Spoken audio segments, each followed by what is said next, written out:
कैसे हैं? उम्मीद करते हैं कि अच्छे होंगे। तो चलिए आज स्टार्ट करते हैं डे 5। ये स्टडी ब्लॉग है और इसमें आप सबसे रिक्वेस्ट है कि मेरे साथ जुड़ने के लिए आप टेलीग्राम पे जॉइन कर लें और यूट्यूब सब्सक्राइब तो कर लीजिए और कमेंट करें और अगर आपको जो भी है बुरा लग रहा है या अच्छा लग रहा है उसको साथ दें। और हम लोग 21 दिन का प्लान स्टार्ट किए हैं। जो 21 दिन के प्लान में क्या है कि 6 घंटा नेसेसरी है स्टडी करना और 18 घंटा का हिसाब देना है। तो हम लोग एक यूट्यूब पे मीटिंग करते हैं, यूट्यूब पे स्टडी विद आसिफ के साथ। तो उसमें हम लोग बातें करते हैं, तो क्या-क्या बातें करते हैं, इस सिलसिले में बातें होगी और फिर हम लोग देखेंगे कि हम डे 5 में हम लोग कितना स्टडी किए, हम कितना किए। तो और इसके हम लोग 18 घंटा के जो हिसाब में क्या-क्या माँगते हैं, 6 घंटा तो आपको नेसेसरी है स्टडी करना और उसके बाद से आप स्लीपिंग और कितना एक्स्ट्रा स्टडी किए और उसके बाद से 6 घंटा के बाद एक्स्ट्रा और उसके बाद आपने कि बाकी चीज़ों के लिए जो उसको बकवास टाइम में जोड़ा जाएगा।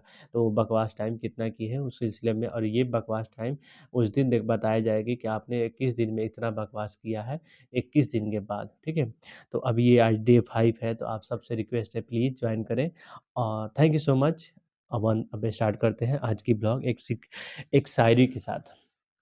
तो ये शायरी है चुरा लेना यहाँ पे मैं लिखा हुआ हूँ, चुरा लेना ये खूबसूरत पल ज़िंदगी से, चुरा लेना एक खूबसूरत पल ज़िंदगी से, वरना ज़िम्मेदारियाँ फुर्सत नहीं देगी, वरना ज़िम्मेदारियाँ फुर्सत नहीं देगी।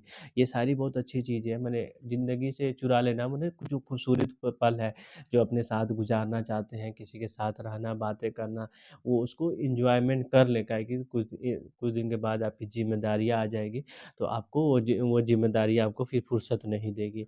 आप सब भी जानते हैं पहले छोटे थे तो कहीं भी मस्ती कर लेते थे, अब बड़े हो गए हैं तो बहुत सारी ज़िम्मेदारियाँ आ जाती हैं, यहाँ नहीं रह सकती हैं, लड़का हो या लड़की दोनों की ज़िम्मेदारियाँ, ये नहीं है कि सिर्फ़ लड़कियों की ज़िम्मेदारियाँ होती हैं। तो चलिए पॉइंट पे आते हैं तो डे डे 5 में तो देखा जाए सबसे पहले मैं अपना स्टार्ट करता हूँ आसिफ से। तो आसिफ का स्टडी हुआ है 6 आवर। तो इस 6 आवर स्टडी में मैंने कैसे कंप्लीट किया, अभी क्या है ना कि हमने 9 बजे मीटिंग कर दी है, तो 9 बजे से नेक्स्ट 24 घंटा के बाद मीटिंग होता है। तो मैंने मीटिंग खत्म करने के बाद मैंने 3 घंटा स्टडी किया। 3 घंटा का स्टडी करने के बाद क्या हुआ कि मैंने सो गया, सो के सुबह में उठा तो थोड़ी-सी करंट अफ़ेयर मैं बेडे पे पढ़ा 1 घंटा के करीब, तो मेरा ये 4 घंटा हो गया। फिर उसके बाद से मैं सफ़र में था, सफ़र में मतलब कहीं गए हुए थे, तो उसमें क्या हुआ कि मैंने क्या हुआ था लेक्चर पहले से प्लान कर चुके थे कि हमको 2 घंटा स्टडी करना है, काहे कि सफ़र में मेरा 3 घंटा लग रहा था आने-जाने में, सफ़र के दरमियान। तो मैं जब से ट्रेन में बैठता था लेक्चर हेडफ़ोन लगाया हुआ था ये वाला हेडफ़ोन और शुरू हो जाते थे बातें करना। ये बातें करना माने ये सारी चीज़ें पढ़ना। तो मैं इसी तरह करते-करते फिर इवनिंग में आया तो थोड़ा-सा घर पे भी देख लिया। मैंने कैसे भी मुझे 6 घंटा पुगाना था, मैंने पुगाया। तो इसलिए उस दिन मैंने ये 5 डे 5 में हम लोग सिर्फ़ 5 घंटा मैंने स्टडी किया, 7 घंटा स्लीपिंग किया है। ले 7 घंटा स्लीपिंग और मैं बकवास टाइम में 1 घंटा दूँगा क्योंकि मैं बाकी टाइम में सफ़र में था। वो सफ़र इम्पोर्टेंट था, जाना ज़रूरी था वहाँ पे सामान लाना, तो वो इसलिए वो अच्छा के लिए जोड़ा जाएगा। बकवास टाइम में मोबाइल देखना, फ़िल्म देखना, बेमतलब के कोई इम्पोर्टेंट काम नहीं हुआ, उसको बकवास टाइम दिया जाता है। तो चलिए फिर उसके बाद से अब आते हैं सदब पे।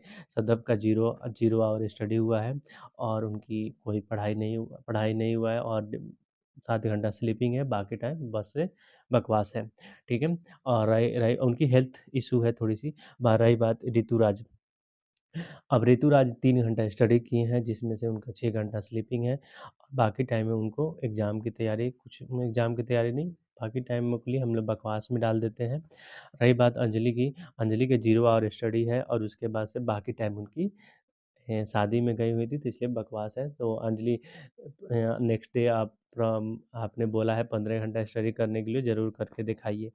तो ये डे 5 का ब्लॉग था और बस तो मैं चाहता हूँ कि आप सबसे रिक्वेस्ट है कि तो ये हम लोग का ग्रुप है, अफ़ज़ल भाई, जावेद भाई अभी नहीं आए थे, धीरे-धीरे आने लगेंगे नेक्स्ट मीटिंग में और बाकी आप सब आना चाहते हैं तो प्लीज़ आप सबसे आइए और मिल-जुल के एक कहानी बनाते हैं जिस कहानी के नाम रहेगा सक्सेस। और हम जब चाहते हैं कि एक कहानी बनाएँ अपनी लाइफ़ के, तो ये कहानी बनाने के लिए साथ-साथ एक चीज़ रूटीन फ़ॉलो करना पड़ेगा। आप सबको एक चीज़ और बता दूँ कि ये हम लोग छोटी-सी मीटिंग करते हैं 10 मिनट के लिए, उस 10 मिनट में क्या चीज़ें हम लोग को रियलाइज़ होता है।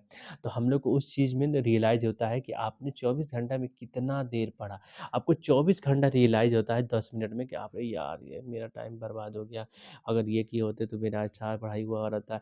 तो रियलाइज़ेशन मैं अपने अल्लाह से हमेशा दुआ माँगता रहता हूँ, अल्लाह मुझे रियलाइज़ेशन हो, क्योंकि अगर आपको बड़े मुकाम तक जाने के लिए तो मान लीजिए कुछ कुछ परेशानियाँ होती रहती हैं, तो आपको खुद को पर रियलाइज़ेशन हो कि हम गलत ट्रैक पे हैं या सही ट्रैक पे हैं, तो कम से कम अल्लाह से दुआ ये माँगना चाहिए ज़रूर, अल्लाह या गॉड या भगवान जिससे आप माँगते हैं, तो ये ज़रूर माँगिए कि हमें रियलाइज़ेशन हो।